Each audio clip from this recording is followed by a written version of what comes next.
over the coronavirus. Okay, 20 seconds, y'all. You hear my It's about to right now. It's past where I was before. So Okay. making progress. Okay, I see it. Petty like shit. Like,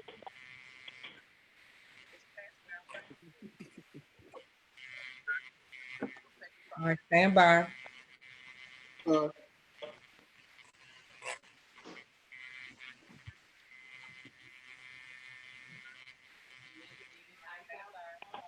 No. Okay, y'all be with it.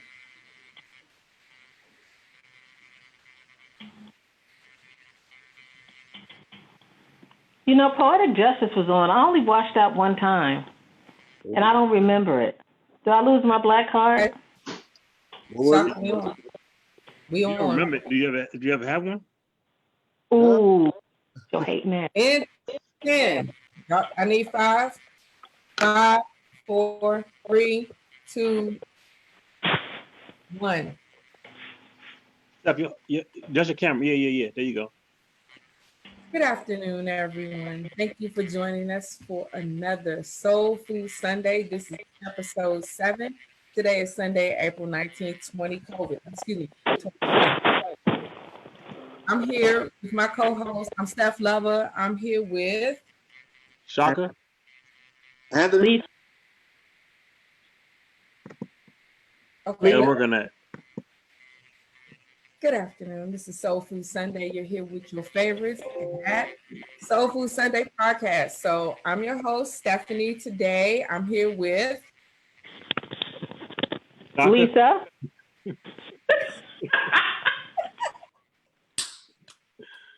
All right. Who do you guys see like top to bottom on your gallery?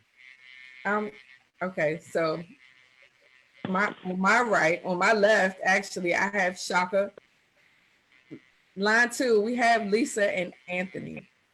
All right, so we're going to Shaka, Lisa, then me. Okay, today is day number 804 of the coronavirus quarantine in the DC metropolitan area. I live in Prince George's County, and I'm here to open up with the appetizers. We always start off with winners and losers of the week. So I'm going to pick Shaka to go first and tell us about who's winning and losing this week. I'm starting my losers. My losers this week are the people that are protesting the quarantine.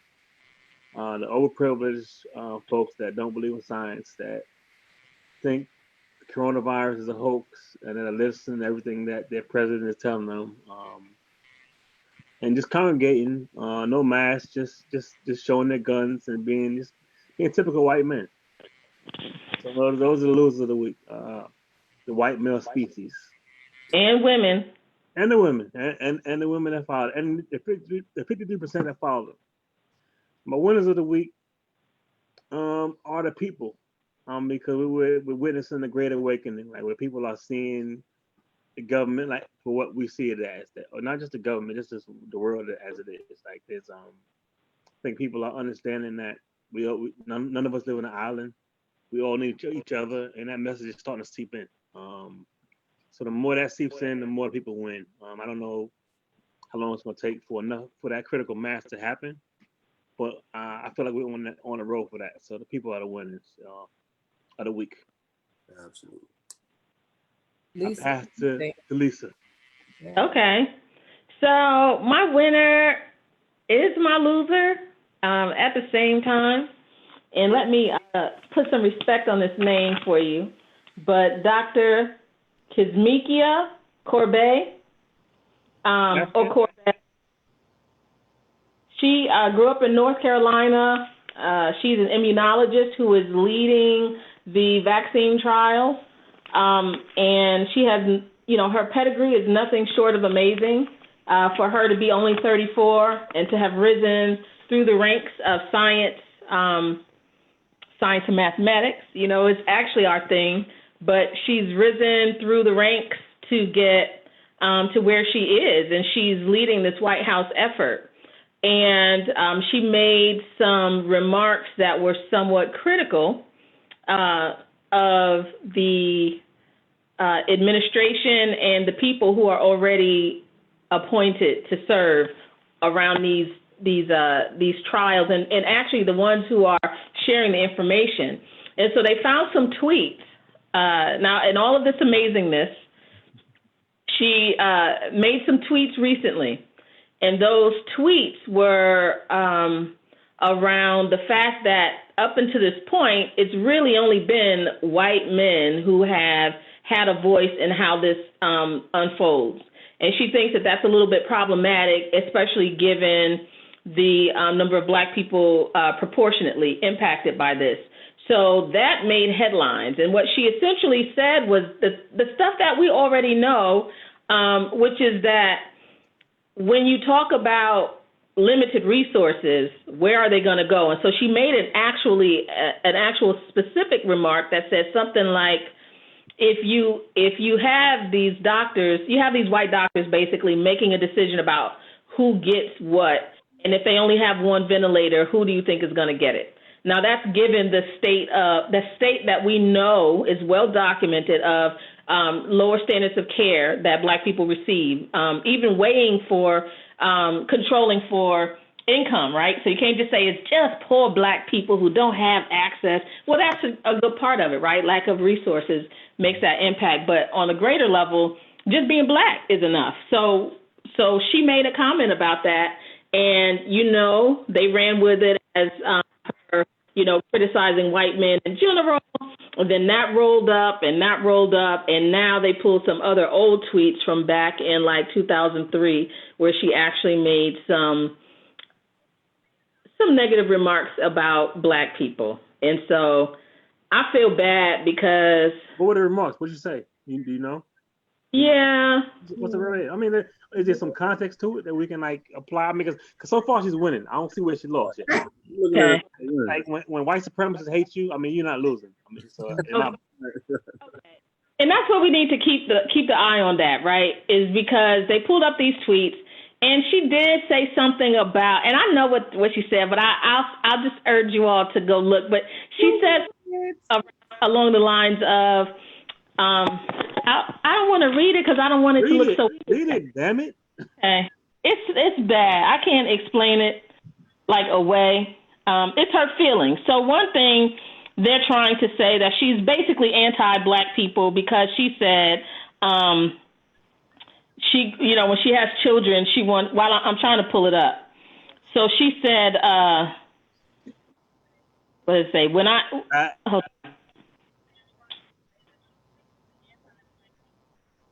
hold on. Anyway, I'll just, because until I can pull it up, I don't want to hold it up. I read it, and I agree. She's a winner and a loser. I mean, yes. What'd you say? I read it and I agree. She's a winner and a loser. I mean, there's no context to what that was. That was just. You can't explain it. That's self-hate. I mean, to just a long story short, man, she has her nigga moment. Now she's getting it.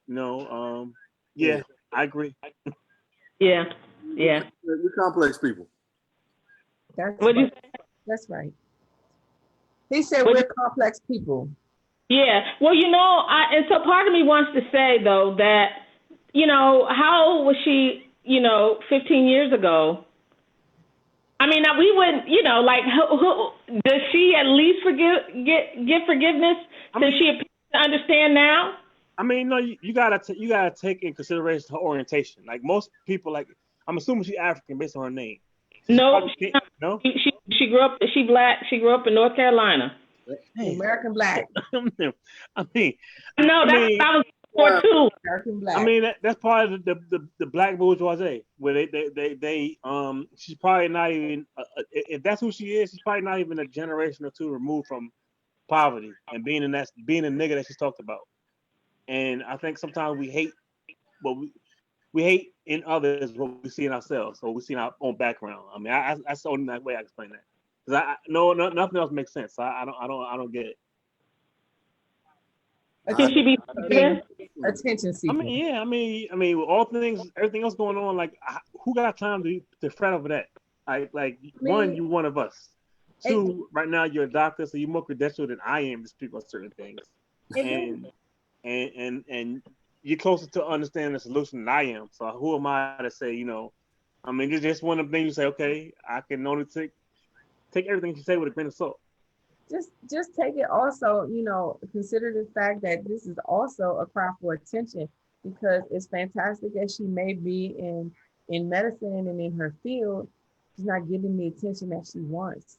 And some people are desperate enough to do things. So maybe her online persona is her outlet, and that maybe she's still a talented, very well educated, scientific minded person that could be of great help, but she's still a person too, and she has her frailties, and that might be, she wants attention and some recognition. She's competing against these, cracker barrels that, taking up all of the attention of the instructors and all of the resources when they're in these programs and fellowships and what have you. And, maybe this is just some superficial shit that she just wants somebody to pay attention to her for a minute and let her know that she's the superstar scientist that the fuck they thought she was or whatever. Just saying. Could be. Anthony, so Yeah. who are your winners and losers? Start with the negatives right now. I think I want to just shine some light on. I guess it's kind of a byproduct, the whole pandemic thing. From a global standpoint, just listening and watching a lot of things that are going on in China. They're buying their way into the African continent. Building a lot of infrastructure. But at the same time, in China, the Africans and foreigners that are Black there, are catching this hell that, I'm starting to see, become more and more apparent. And the officials in China, I watched this interview on this international news network or whatever, and there were two Blacks and one Chinese official, and they kept asking him questions, trying to help, trying to give him a chance to explain, the policies of the country and what was really going on from an official standpoint. And he was basically just like, nothing is going on. We love our African brothers and sisters. Oh, wow. But it doesn't fit the context of what we're seeing and what people are posting. The words don't match the actions. Absolutely does not. And I mean, from everything from the lady at the McDonald's in China holding up a sign saying "No Blacks allowed." A sign?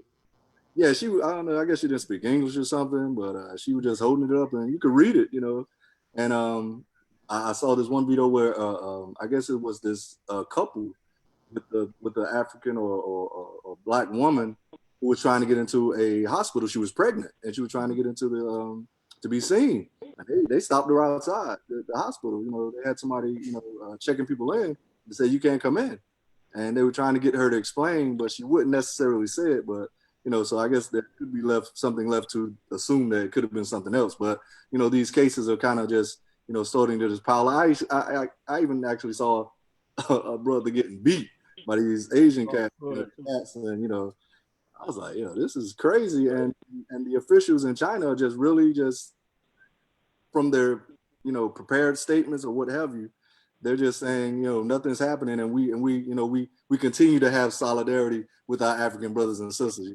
And meanwhile, issuing records through the Department of State that actually gives their position very clear. Like, we advise y'all niggas don't come over here right now. Yeah. I mean, make up your mind. Which one is it? Yeah. And they're evicting people. They're evicting Black people. Africans, they're not letting them stay in hotels. They're kicking them out of their properties. But I did read, not to overstep your stuff, but I did read that there was one prominent businessman who was like, "We'll fly your ass back home. Come on." He's an African. Right, and I did see that as well, And it's just crazy, because they're actually buying their way into Africa. Yep. And if we don't see a return on that behavior, then I don't know what to say. Absolutely. Now I did see one factory got burned down. One Chinese factory got burned down in Nigeria, I think. So there is some backlash, that I guess is going on. But that was my losers for the day, which is crazy. Winners for the day is I go to my brother's Swiss Beats and And Timberland, man, I just really appreciate the environment they're creating. I know we're going to talk about a little more about something more specifically. I don't know what you're talking about. Right. Nothing to see here, but just everything that they're creating. I'm not sure where it's going to go, but I think it just has huge, application and potential, for the community, for the culture, and I just love it.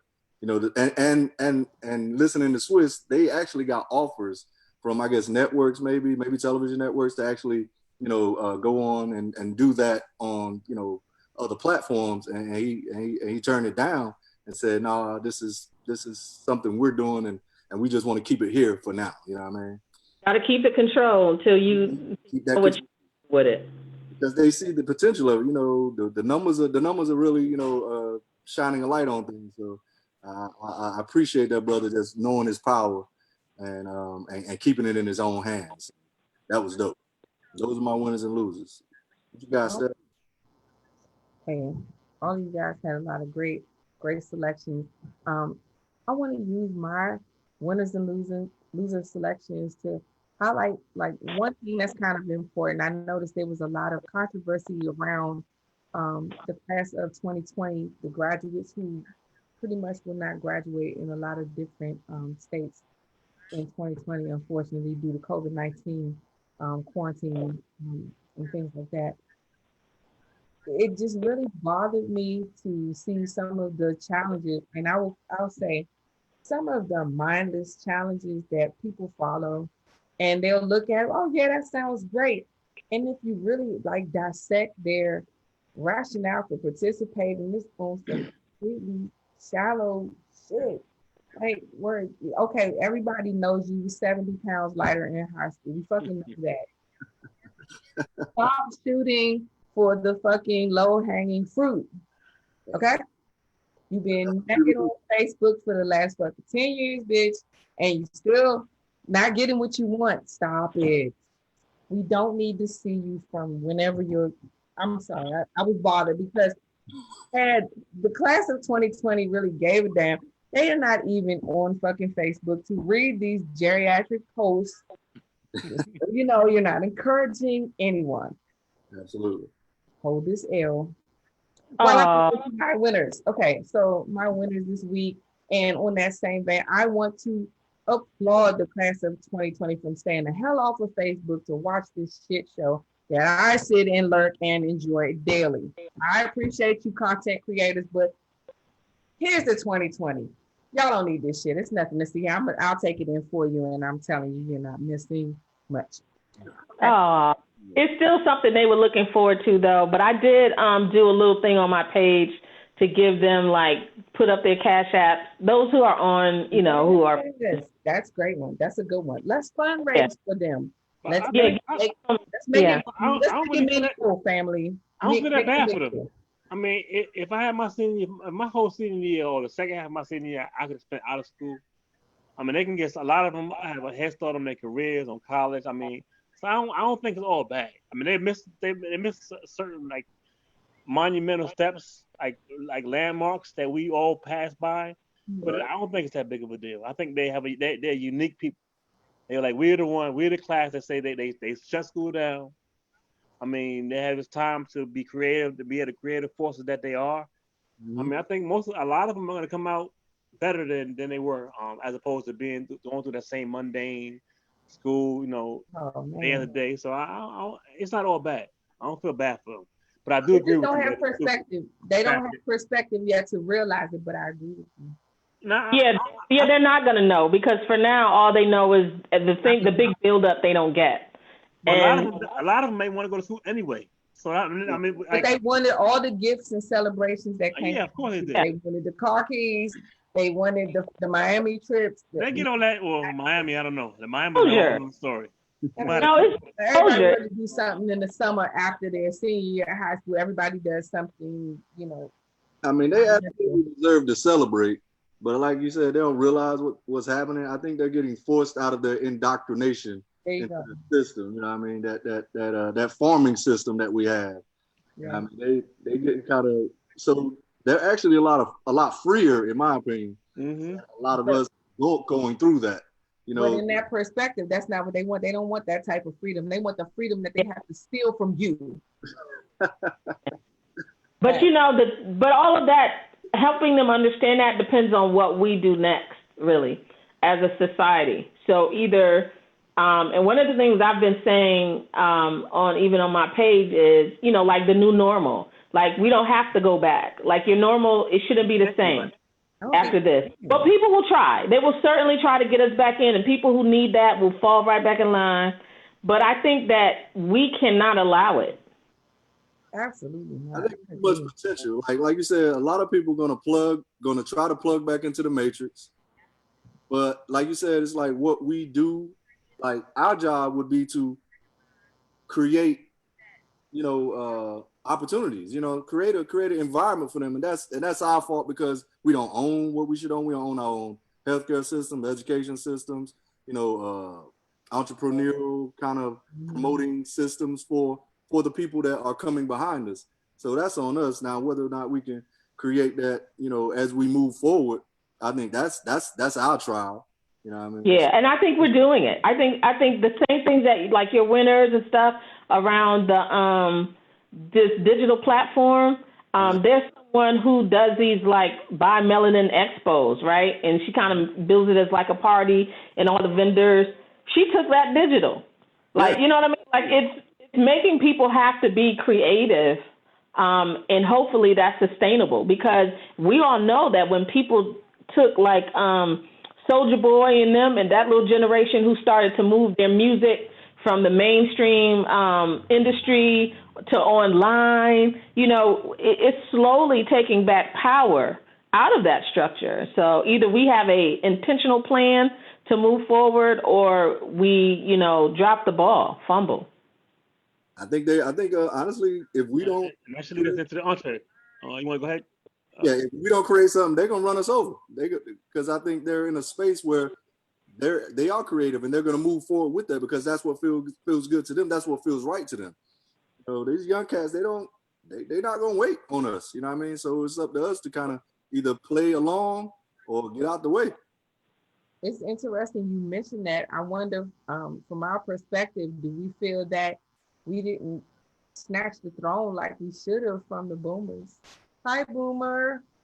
I don't even know if it's snatching the throne. I think it's like we did the same. What you propose, it sounds like they trying to just snatch it past us. Like, Gen X, we really laid back and we the neglected generation and all that wonderful PTSD type shit. I get it. But if Gen Z is gonna really snatch this shit from us, are we ready for that? We didn't do that. We had too much fucking respect. Blah, blah, blah. And here we are. I think it was half and half. I think half of us had that mentality, but another half of us adopted the baby boom mindset. A lot of our peers think and act like baby boomers. I mean, I see it. I mean, you look at the delineation between those of us that supported Bernie Sanders and those of us that supported Biden or Bloomberg or whoever else. There's a delineation where some of us said, you know what, but a lot of us are okay with a lot of us are really okay with status quo. As long as we're right side of it. And those of us that most of us that are okay with status quo don't understand that status quo is killing us. I think a lot of us think that's fair. That's not fair. That can't be the delineation, whether they vote for Bernie or not. I'm saying it's one delineation. I'm just saying where people, if Bernie Sanders representing a change or a revolution of sorts, Biden and everyone else, pretty much everyone else outside of Elizabeth Warren, it represented back to the way things were before Trump. It's like before Trump and revolution. That's what it really was. Or they also understand that, I don't have a dog in that fight. You're not going to hear me talking up, to be honest, either of them. You have a dog in the fight. I mean. No. Listen what I'm saying. My dog ain't me trying to make people look stupid for choosing who they voted for. That's not my dog. I'm saying that with that in mind, I still think that wherever we go, and this is the one thing that I've been saying back and forth, like, I'm not willing to have that fight because, first of all, the boat already left the dock, right? But secondly, more importantly, is what we do no matter who is there. So now I'm not So because I'm not disillusioned to think that Bernie was going to get in and make all these things possible. I mean, I know that the structure has to change in order for that to happen. And he in and of himself couldn't do it. I don't think he can do it unless we're ready to do what we're supposed to be doing. So I'm saying that the progressiveness, just to circle it back around, I'm saying that there are things that determine whether someone, like, that can't be the thing, right? So it has to be a bunch of things that determine whether somebody. That's the thing, though. What I'm saying is that's one. What I'm saying is there's change and there's status quo. What I'm saying is one that represents change, and the difference between there's some half of our generation, Generation X, half of us really do believe in that shit. Half of us really do want to blow this shit up and change. Can you repeat that last two sentences? It went out. Could you repeat that? I said half of us really do want change. Half of us really. I mean, I'm talking about the generation, our generation. As opposed, I mean, if you look at the numbers bear that out. And then there's another half of our generation that go with our parents, that believe some. I mean, and I don't want. Are they the older part of our generation, or do you think it's a mixed bag? It's older, much more bourgeoisie. It's a lot of us that think that we're part of this structure that we're really not. A lot of us are maybe a generation outside of fucking living in the projects. But since we made it, we tend not to acknowledge all the forces that helped us make it to where we were. We think that we made it on our own volition. We made it on our own strength, and we ignore all that shit. And then we look at people that don't have those resources that we might have had, and we say, "Look at them. Nah, they this, they that," and we judge them.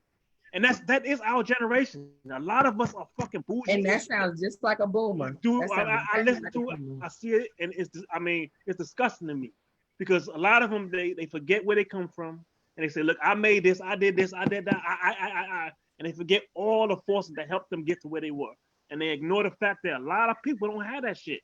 Right. I mean, a lot of people. Where I'm born and raised, East New York. I'm fortunate to be where, I mean, I'm not that I'm some great success, but I'm fortunate to be where I am only because my parents were able to get out of where we came from. Everybody don't have that opportunity. And a lot of us we fail to realize that, look, the only reason why we got out of this shit is because we had some help. And unless there's a construct built where everyone get help, then we're always going to see like 10% of us extract, 20% of us make it, and the rest of us fall by the wayside. What I'm saying is that there's a part of us, half of us, that understand that shit. There's the other half that don't give a fuck. It's like, I got mine, get your shit. And that's the problem. That's what I have a problem with. I look at my own people that sit there and look down on people and say, look, you ain't got this, you ain't got that. It's your fault. You lazy, you this. And that's white man speak. That really is. And we don't even admit that shit. So I don't believe that. Okay. Well, go ahead. I mean, I ain't trying to, I'm just saying, I think it's a lot. I think that Generation X was a lot more progressive and even still, than people think we are. And I think that we didn't get the benefit because nobody believed in us. And I think we've had this conversation before. Generation X, they say it's X because we don't stand for anything, when really it's X for unknown, because they couldn't figure out what our motivations were. And so I do think, to your point, and even to Stephanie's point, that there's a gradient, right, of where we are in terms of who came in the oldest versus who came in the middle. And so I think that we could probably find that is a lot of the older generation that was a little bit more indoctrinated into, and when I say older, I don't mean 65.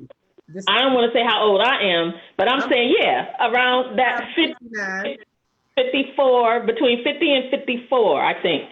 That probably feels a little differently than when you go down, because we raised Generation Z, and I think they have our insight in that we came in and we unplugged. We just didn't have any direction, so everybody couldn't capitalize the way we probably should have on saying, I don't want to live this life that our parents maybe lived or the grandparents lived. I want to do something innovative, and we opened it all up. We the mother to their style. I agree with that. I agree 100%. I agree with that shit. I mean, I'm just saying some of us have adopted our parents. Our parents' generation was they probably the most selfish generation of the generation living today. They had everything. They had everything given to them. I'm not talking about black people. Okay. That Writ large, generation, like their generation, they right? had it That made. age group. And all the benefits that they had, they didn't want anybody else to have that shit. They've been the one. They're the ones leading the charge and taking away those benefits that they had. Affordable health care, affordable schooling, all that shit. They're the next Housing, generation trying to take everything away. loans, like credit worthiness, all of that type of stuff. It's just amazing to think that we're just like decades removed from some of the stigma and a lot of times just like the outright rejection of that population. And then we're still like the bridge. They call Generation X the bridge because we are the bridge between non-technology and technology.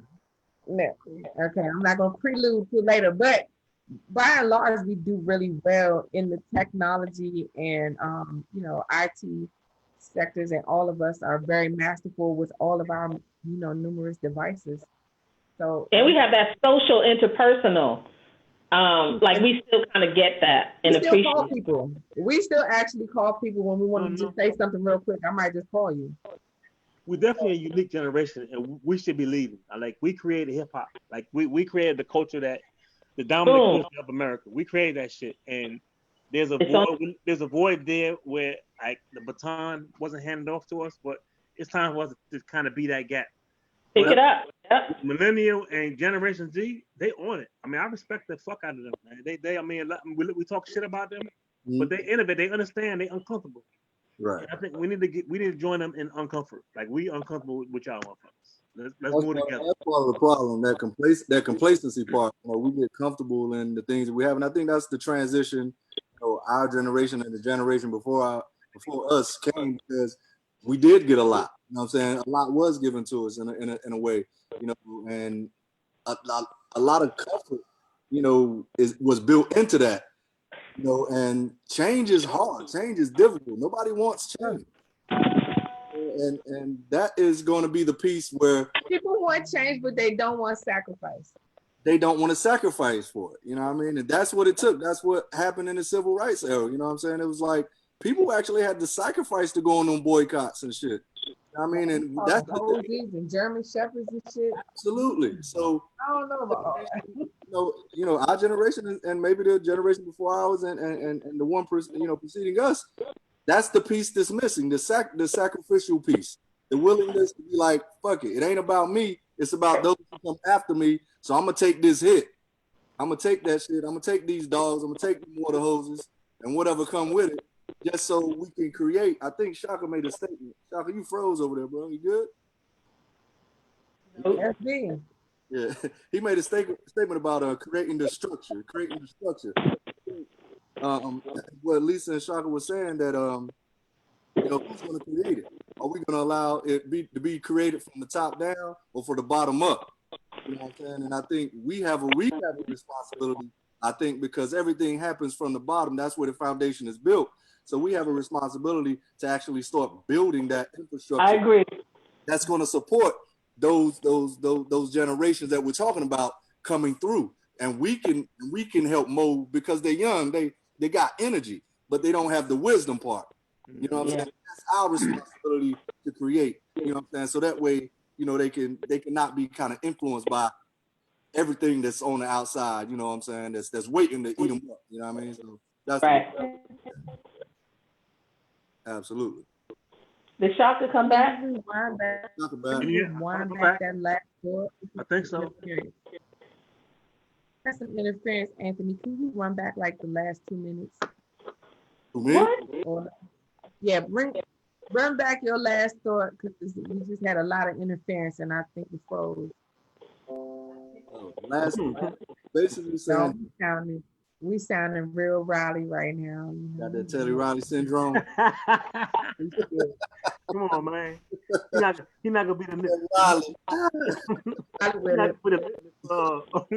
Bad internet connections. Yeah, man, my Wi-Fi. Don't do that, Shaka. Don't do it. I apologize. Supposed to have a beam up of my shit like in 20 minutes, like. I don't know where I ended off. Basically, I got Netscape Navigator.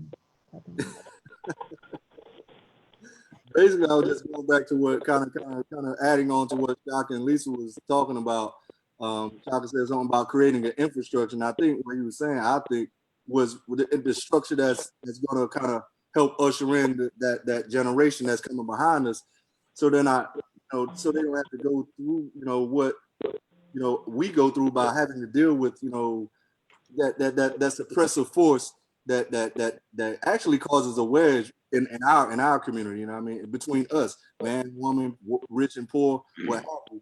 So we can create a structure that they can come up in to kind of mold and really use that energy that they have, but add some wisdom to it, so they know, which direction they should be headed with all that, energy and creativity. Agreed. Yeah. Agreed. Okay, so we like to take a moment to recognize a business we always highlight every week. It's a company that's very near and dear to us as a team. It's Diva Cakes for You. Oh man, Shaka, would you like to this week's? I wasn't prepared, but hold on 1 second. Give me 1 second. There's a All flyer. right. We live though. Everybody jealous. We live. Yeah, I'm kind of I was trying to come with the spontaneity. I wanted him ready with them handles. Now, did nobody ask you to bring a whole cake on? I mean, can you see him? Diva Look at Cakes him. for You. No. Instagram handle DIVAKAKES, the number 4, the letter U on Instagram. Place your orders. Well worth it. Shaka, you're fired, Shaka. This week's special is the cinnamon bun Grand Marnier cupcake. Grand Marnier infused. Grand Marnier infused cupcake. Woo! Get you one. Get you one. Have you tried it? Have you tried it? I indeed Have you tried did. it? Excellent. Okay, could you tell us some highlights? What did you like about it? The moisture, the taste. I mean, it's everything. I mean, you had them before. Yo. You know the I know. I'd have just been like, them jokes were bomb. All right, so okay. Put my order. Y'all got an online ordering system there? Oh yeah. Inbox her. Oh, okay. Diva Cakes for You. Okay. All right. Bet. Cakes with a K. Graham, that's right. Okay. All right. So once you get your fill of Diva Cakes for You, join us back here as we jump into our entree. We're still talking about. Oh man, that looks good right there. Yeah. Okay. That's the special of the week, so don't miss it. Don't miss it. Got my blood sugar all up. Just looking at it. We'll do it to you. All right. So taking a more serious tone, we're gonna also delve into this week's updates as far as COVID-19 in our community. This is going to be our entree, so we have a few different angles we want to explore. So I will let one of you fine folks take the lead, and I'm here. Can I talk about there with the COVID-19 update? Can I talk about the small business loans? Go for it. Yes. The overall strategy. Yes, please. So what's happened is there were some hundreds of billions of dollars available for supporting small businesses. And they define businesses as between employing, I want to say up to 500 people. So that's a wide range, right, of people who should have been eligible for that and who really, really need it.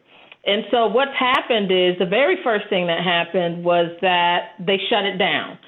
Immediately there was a bottleneck. Only local, there were local people who were assisting with the application process.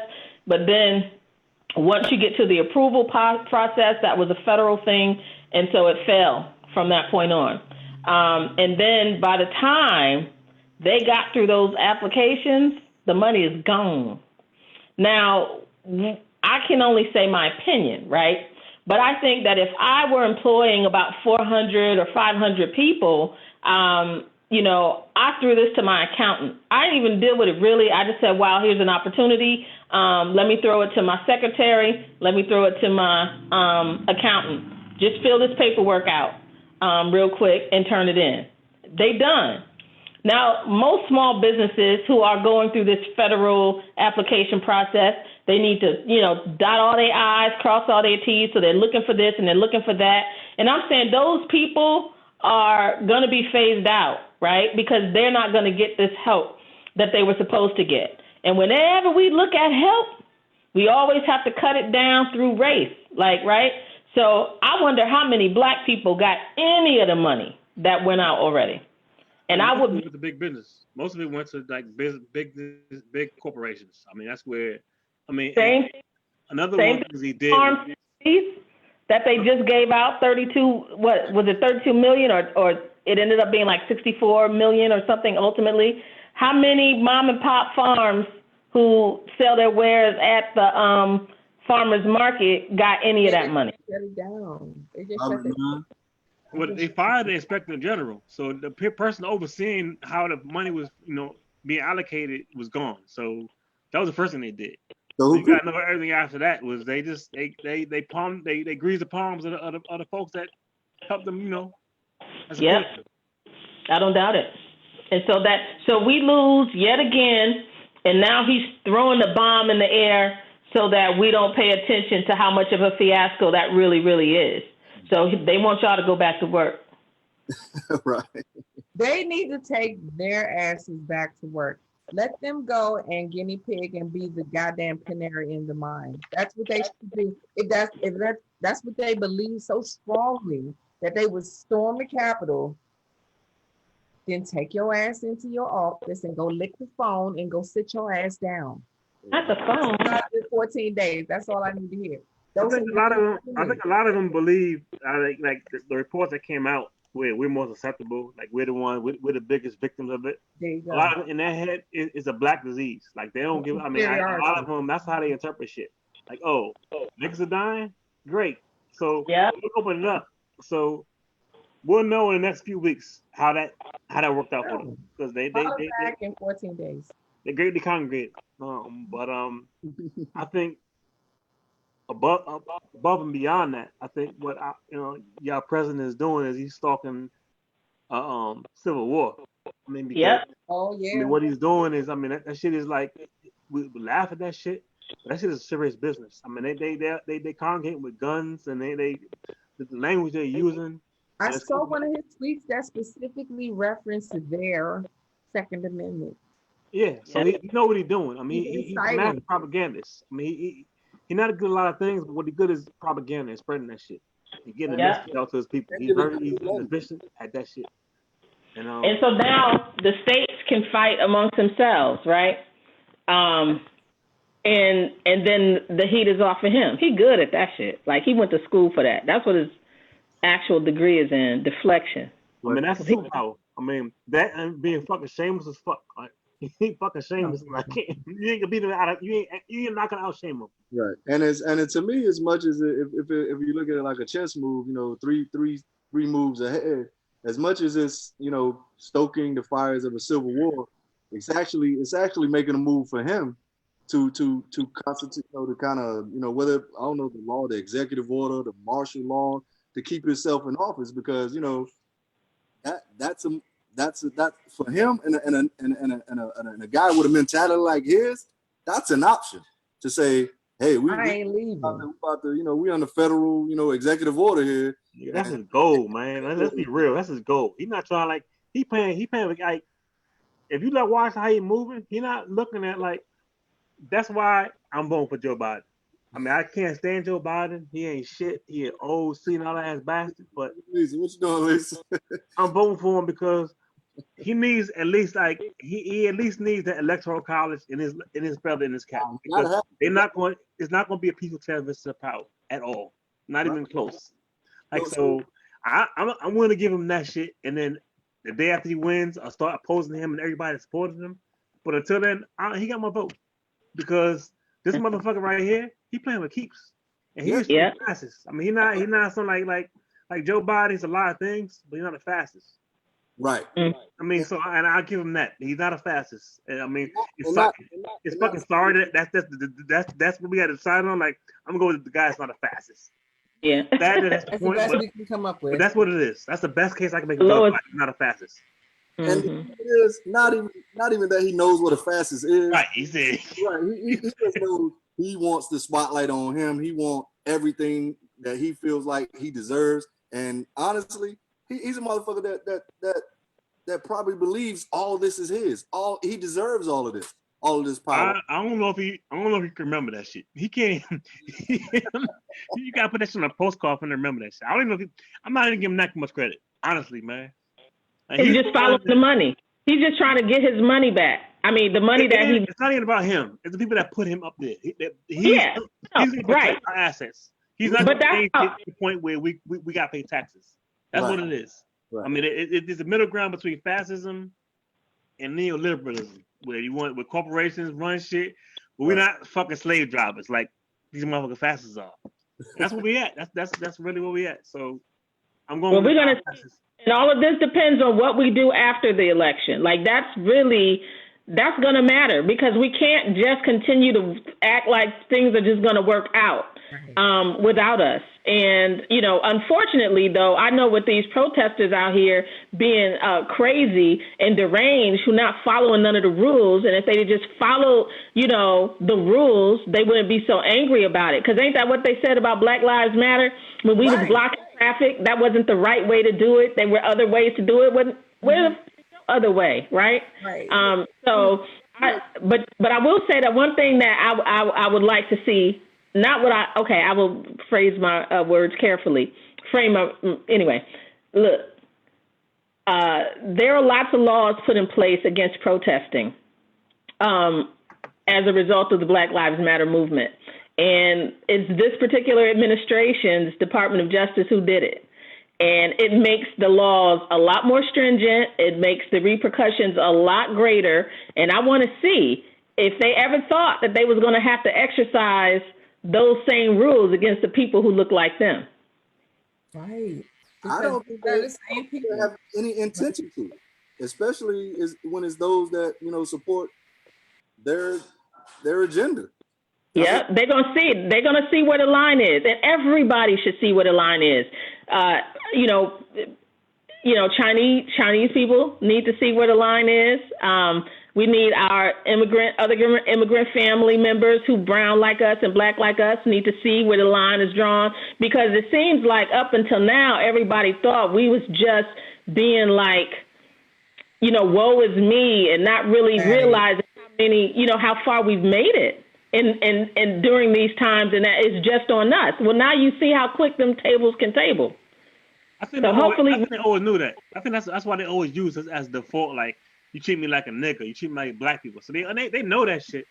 They're not willing to acknowledge it because I think we earned it though. I don't think that they really think that at any time you can be the enemy of the state, and that's going to. I think they absolutely know that shit, but they don't want to acknowledge it because at certain time it's like, let's say Asians and black. There's Asians and blacks and Jews and black. There's a different relationship we have with them. It's like they know when they treat a nigga like a nigga, whether you be Asian, whether you be Jew. Like, look, fuck you. Buy this fucking hair bundle, get the fuck out of my store. Buy these fucking Chinese just rice, get the fuck out. They know the relationship. They understand that. Look, you ain't got nowhere else to go to get your food. You gonna come here, we treat you like shit. So they understand that shit. But it's only when white supremacy turns on them, when they start feeling like, oh, we all won, we get discriminated. Well, that's what I mean. They see how easy they were skating under that whole time. They understand that shit. They understand it. But what it is like, and don't get it twisted. We do the same shit. A lot of us don't like. A lot of us look at fucking Jamaicans or Africans and look down on them, and vice versa. Where we see like, and that's what we got to get. We got to get to a point where we're intersectionally empathetic. When we look at motherfuckers situations that ain't got nothing to do with us, like, I'm black, but if I can't feel the fucking pain that the Latinos are going through with their babies in cages, there's something fucking wrong with me. Because what that means is, if I wasn't black, if I was white, I hate niggas too. And that's where we got it. So it's bigger than. I mean, all sex, like Black African Americans, our people, we brought a brunt of white supremacy in this country. No, hands down. You can't. There's no argument to be made about that shit. Right. But at the same time, we gotta recognize others have too. Like I see a lot of arguments on my timeline about colored people versus people of color. And there should be nobody should be talking about people of color. Well, actually, that is a term. I mean, like, people of color are fucking all indigenous people that have bore the brunt of white supremacy. Right. All of us have. That's the argument, though. The argument isn't that you can't say it, but what happens is the things that are disproportionately impacting us tend to be drowned out when you put us in the whole group. And then you have to start to look at, well, why do Asians succeed more than Black people? And why do you see how Latino, the Latinx family, they get together and they so cohesive, they get married and then they have all these businesses together. Like, those types of conversations are born out of the idea that people of color is all encompassing, but Black people are at the lowest rung of that. And I think what people are saying is, as some of the people who have been here, who have laid the groundwork for a lot of the benefits that people get to enjoy, like, at some point, you do need to look at us and talk about where we are in a way that's asset driven and not just from a deficit. And people of color doesn't allow us to get that. I don't think. I agree with that, but it's all context. Everything is contextual. Like in the context of white supremacy, just by writ large, there is space for that conversation. But also in that same context, you got to be able to speak to what actually is going on. A lot of times we look at we analyze data. It's not analyzed. It's just data, raw numbers. Yeah, right? You can interpret it. Mm-hmm. Interpret any which way. But right. In the context I'm speaking is that there's a shared enemy and a shared goal. And and you could even throw white people in there. Poor white people. Only because of their ignorance, they think that their lot is sold with billionaires and millionaires that sell them a dream, and that one day they'll be okay. A lot of white people are okay as long as other non-white people are suffering. Right. And until they get past that point where, like, they understand that you're not getting nothing from my service. Like, me struggling does not help you one bit. In fact, me thriving helps you more than me struggling. And that's the dominant message, and it's a message that goes across the board. Like, we should be for all of each other's prosperity. Mm-hmm. Yeah, I mean, I want that to be the case, but I guess that was how I started the conversation, was that we have to see something different going through this, because now you see that there's a line in the sand, and whether they saw it or whether they acknowledged it or how they saw it before, moving forward, we got to see it. We got to see it differently, and our behavior has to follow the difference. But that remains to be seen. Until they come bearing gifts and shit, I am going to be looking out for Black people. Nothing wrong with that. I can't fault you for that at all. For us, by us. I mean, that's our mission to take care of us, for sure. But I think, there's a trickle down effect to what John was saying, how, white people, poor white people have been sold a bill of goods. You know what I mean? I think that psychology has been trickled down to Asians, Arabs, and black and Black people that think in a more white, European kind of way. And those mentalities have to be struck at. I think, They've been strucken. They've been. I mean, this is not new. We've been trying to show that we have a lot more in common than we have differences. And we have done that for so long. And I'm not saying stop, right? I'm saying, to your point, let's keep it up. But I ain't convinced until that's not going to be my fight. My fight ain't going to be trying to convince them anymore. If now don't convince them, then I'll leave that to other people to do. And I'll just take the willing who already ready. I got you. Let's rock. The rest of y'all, other people can convince them. And be best. Be best. I mean, some of us can be convinced. So I mean, I can't blame you for giving up on some white folks. Like, you ain't get it. If COVID-19 will show you that something's wrong fundamentally, there's a fundamental flaw in the infrastructure of how we run in the United States, how we operate.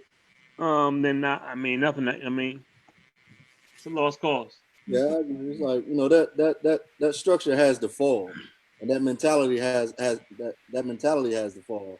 Now, how it falls by our hand, by us, you know, collectively doing what we have to do collectively, you know, or the infrastructure imploding on itself. Yeah. That, you know, those things are yet to be determined, I guess. Yeah. I'm hopeful. Yeah, always hopeful. Optimistic now. Always hopeful. Even though, okay, I had just asked my better half to get me another drink. Give me 1 second. Okay, so I'm just gonna. That's a different drink. Drinking A whole different situation. You switching up on us, man. Don't fall out. Listen, Aye. we got about 20 minutes to go. We're gonna make it happen. As we lead into our cocktail segment, I know Shaka hates that my drinks come last, but one thing before we get into my comedy section, I want to say that I am really I'm mad that I forgot the losers in Florida that went to the beach. I forgot. That's such a huge, tremendous L that they were that damn desperate to run to the beach as soon as they opened it up. Not to mention the loser ass governor that opened it up. And I don't know, like, what made that a great idea and what they achieved by going there then. But were any of us out there? No. Yeah, there was some of us. There out was there. some, not many. I mean, it's Florida. It's Florida gonna Florida. I mean, there you go. I could not have said it better. We're just looking at it like a test case. They get fucked up out there, and we know it ain't a good look right now. Oh God, I can't even remember where I saw it. That they were saying that when these people go out there and they want to say and protest or whatever, these are the same people that didn't understand why Colin Kaepernick is protesting. Same type of folks. But as such, if they are to get sick, they should waive their fucking medical rights. Just waive them shit. Be like, nah, I'm good because I wanted to prove a point to the public. I want them to just go on record and say that they waived all that shit. The problem is your Miami vacation's fucked up. Your cruise out of Miami fucked up. So, like, what they do, we live in a country of 48 contiguous states. So we all connected. So what Florida does is going to affect California. I mean, invariably. So that's the downside. Invariably, you're right. We are a consumer-based economy. Bro. So we all fucked. Life ain't ever gonna be the same. So like Lisa said it initially, like we gotta be prepared for the new norm. Because this shit right here is never gonna. We're not ever going back. It's not going back. We're not going back to that shit. And we don't necessarily need to go back. Because what we had before this shit produced what we have right now. Yeah, exactly. So there's a fundamental flaw in the way the shit was run. So even though my friends and I got alcohol poisoning in Dominican Republic last year, I was still glad that was one of my last, vacation experiences. I have a lot of good photos from that trip, even though I died from alcohol poisoning. But anybody want to reflect on their, last vacation out of the States? Well, my last vacation too was alcohol poisoning. I said Cabo was my last one. That was great. It was awesome. Fucking awesome, man. Almost. You're going to get cussed out when you do that. I already got cussed out. Let's become quick. Puerto Rico also, because me and the youngin went there.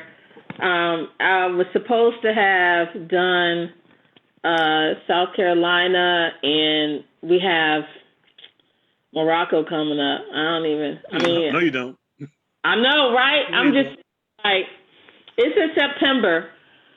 I just saw that they canceled the Essence Festival. Yeah. It's 2021.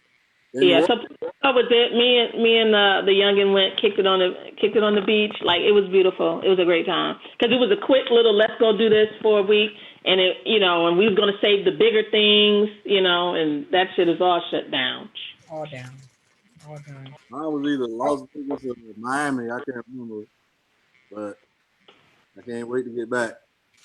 We're about to do the Don't Rush Challenge, and we're going to come back in with our favorite verses of last night. Hold on a second. Don't rush. No, just like, okay, so let's get right to it. I've been waiting all episode. All right, y'all. Okay, we have to talk about the verses of the COVID year. Goddamn, Teddy Riley versus Babyface last night. Oh, my God. All right, I ain't even gonna start because I'm not gonna be able to finish talking. So, Anthony, what did you think about it? Hey man, the hype was built up, but it didn't really pan out like we thought it was. Of You're course, being so nice. of course, for obvious reasons, man. I don't know who's in Teddy Riley's camp and who's advising him, but he needs some younger people in his camp. They fighting right now still. Yo, he whooping ass and taking names right now, bro. That velvet suit and that velvet jumpsuit and that hat, bro. He had a fedora on with a tracksuit, y'all. I'm like, yo, bro, this. Nobody advised him on what it was, and to me, just imagine if people would have signed up for that app he was talking about. I was like, yo, he would have had everything he wanted, and he'd have effed the whole idea of this concept to hell.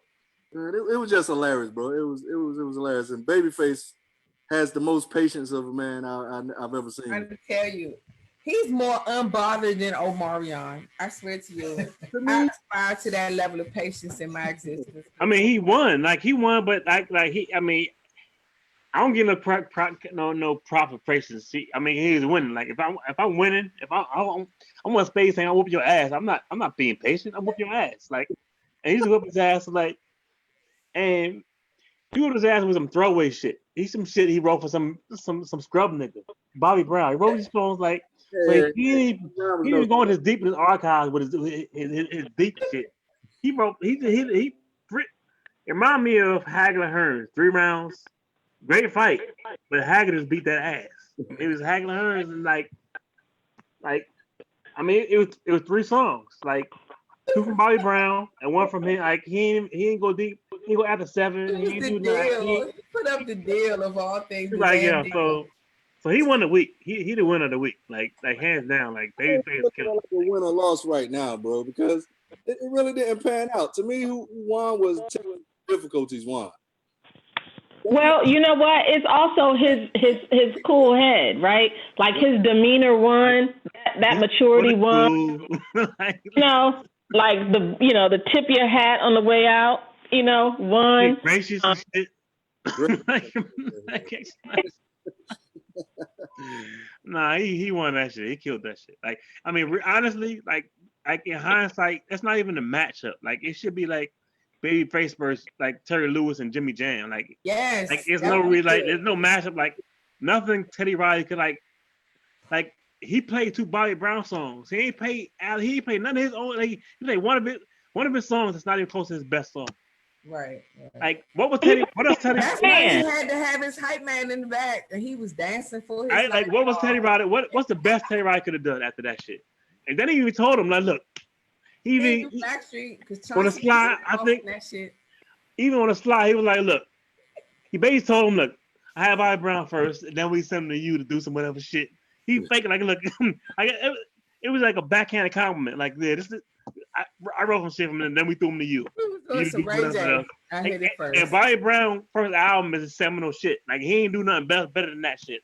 So, like, anything Teddy Riley did after that shit is just like, it's not even ice on the cake. It's like candy on the cake, M&M on the cake. So nah, so yeah, it wasn't. It was a bad matchup. That shit wasn't. That was RZA's though. RZA and I didn't like the RZA and Primo. Who was it? Yeah, Primo. I didn't like that matchup. I felt like they was actually good, it was so unk. I was like, oh my god, these niggas are old. Oh my god, they're so fucking old. I like their music and I like them separately for different things. So I didn't feel like you could really, throw on Incarcerated Scarfaces and then like, Reasonable Doubt or some, but they were in the same arena at least. Like nothing that like Rex and Effects ain't in the same arena as as Babyface. Any of this shit like so it really wasn't a fair matchup. Like Teddy Riley was out of his lane. Like it probably was good that he had those technical difficulties. Though they are doing it again Monday 8 p.m. Yeah. So who? So you said that Jimmy Jam, and Terry Lewis would be good against maybe Babyface or LaFace, right? Yeah. No, against Teddy Riley. No. Against Babyface. They got a lot. Janet Jackson got a hell of a catalog, and that's just one of their artists. So they have Yes, one. Like- but like- I'm just saying, And who would have been a better matchup? Swing, I would say that Jimmy Jam and Terry Lewis's sound with Janet Jackson and beyond, that was kind of a New Jack Swing too. It just wasn't called that at that time. I mean, No, I don't know. I thought they would be a better The matchup. whole sound of New Edition's album, that was kind of New Jack Swing-ish. I don't disagree with that shit, but as far as who like Teddy Riley should go against like Jermaine Dupri.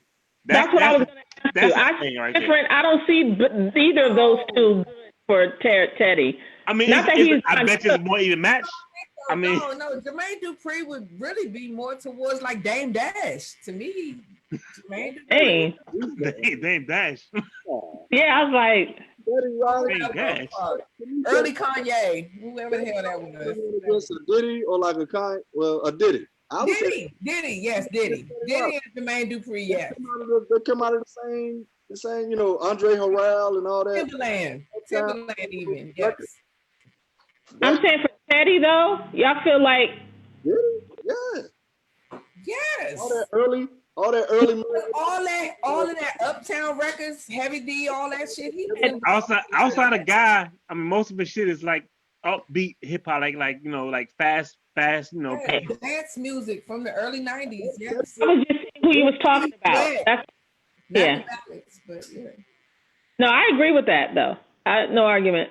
Mm-hmm. Y'all really not exploring all of the comedy that was developed in light of the technical difficulties, which really, I'm telling you, it's the endless stream of comedy on Twitter, Instagram, Facebook, all three social media platforms is booming. I can only imagine some of the stuff that y'all seen. Anybody want to highlight any like real like standout? Hey, all of them. Yeah, they was all pretty funny. The level of frustration that he had, I think there was one when he had his hands behind him and it said, I'll be damned, or something like that was a person. It was one of those. It was funny. Back. Yes. Hey.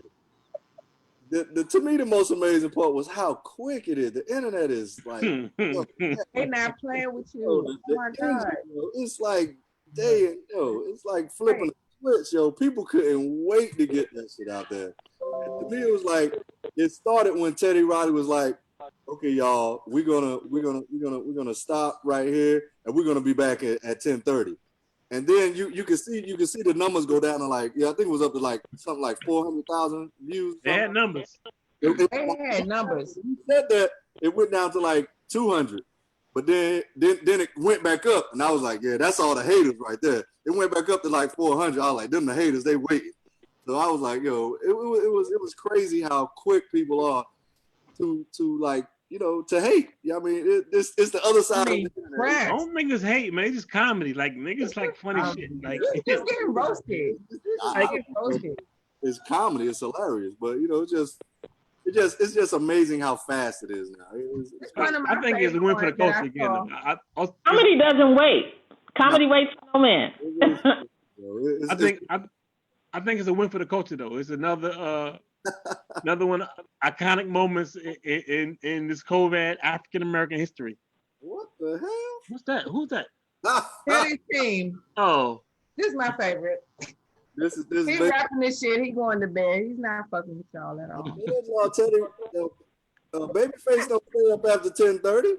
He was ready to go to sleep. Like, oh wait. And this was the funniest part to me. Teddy Riley had like 4 microphones, a DJ, a dance man, somebody to watch his comments on the phone. 2 turntables. He turned to Babyface and said, yo, I think something's up with your microphone.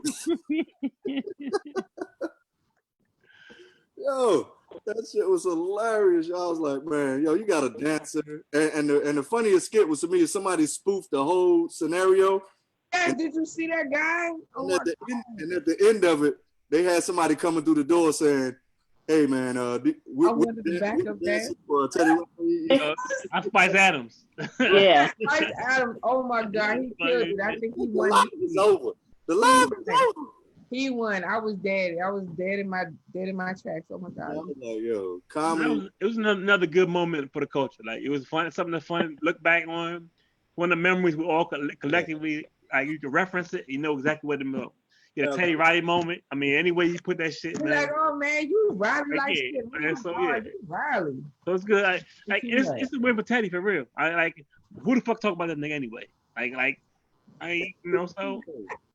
It was like it's a total win for him because parlay that shit into something else. Like you know, that's why we got your attention. Mm-hmm. Yep, absolutely did. A whole other career for that man. And he's a genius. As long as he knows sound, man. Let's not even make light of his accomplishment, but that shit was a fucking fail last night. It was hilarious. That shit was hilarious, man. I ain't never seen nothing so funny. Well, I'm glad I was able to share that laugh with all of you. Appreciate it. Closing. That's good therapy. Do you guys have any parting thoughts for our wonderful audience? Lisa, Steph? I mean, other than I think we need to go forward, like Lisa said, like we're not going back to the norm. Like prepare for a new world and a new way to relate to each other and understand that like none of us live on an island. We live here together. Like we need each other. Like we need like what goes on in Africa or China or Cambodia makes a difference to what's going on here. And we all interrelated. And we got to understand that and find our niche, how we can, push forward our people, one, ourselves, our family, but the proletariat class all together. Like we all it's a class struggle. We all we got to share. It's a shared struggle, and we got to find the levers in society, to pull, to uplift one another. Other than that, outside of that, we all gonna perish. Like many in body, one in mind. I'll end on that. Start with the bad news first. We're all gonna perish. Ultimately. Anyway, yes, that's true. Bleak. Anthony, do you have some positive? At least anybody? Well, I can follow up by Shock on that. We are the shared community globally, and I think this is a moment for us to really, understand how closely knitted we are, and taking care of your family is taking care of the world. I mean, so and that that's where it starts. It's a domino effect.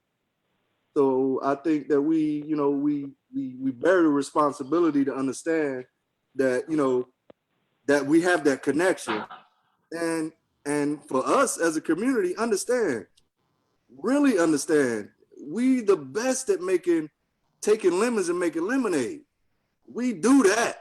You know what I'm saying? You can look at this pandemic and see that.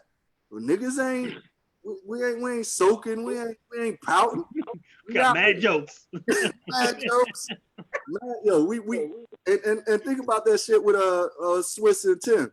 They got the corporations coming to them. You know what I mean? Yeah. So they see it. So we just gotta see it. We gotta see it and we gotta own it. You know what I'm saying? So that to me is our should be our move coming out of this, to own our shit, because we create this.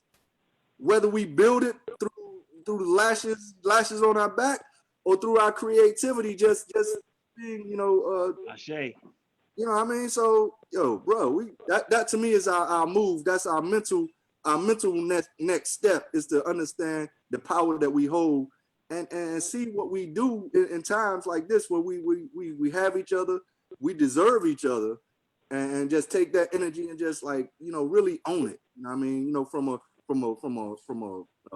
emotional standpoint, mental standpoint, and a how we move together standpoint. You know what I mean? So that's it. Yeah, that's it.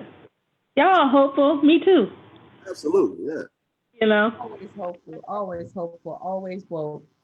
Listen, y'all. Yeah. Thank you for tuning in. I think I'll leave with this. If my they trying to play me with the dang on commercial. I was like, I tried to hit it. It's like, no, I'm still gonna play the commercial. But it was, we gonna make it. You know what I'm saying, nigga? We gonna be all right. So they blew it. They didn't let me have my moment. Was So, that Kendrick Lamar. huh? Yeah. Kendrick Lamar. play that anyway though? That's a good one. We're gonna be all right. All right, SB, you got any parting words? SB. Oh, just stay safe out there. Good luck. Let's go forward and let's be humanists. You know what I'm saying? Let's love each other and love yourself. And be safe. That's it. You know, wear your mask and wash your fucking hands. All that good shit. You know, whatever the And CDC talking everything about. else. Absolutely. All right, y'all. Well, on behalf of my Soul Food Sunday podcast, compadres, we out. Y'all have a great week. Be safe. Soul Food Sunday. Peace.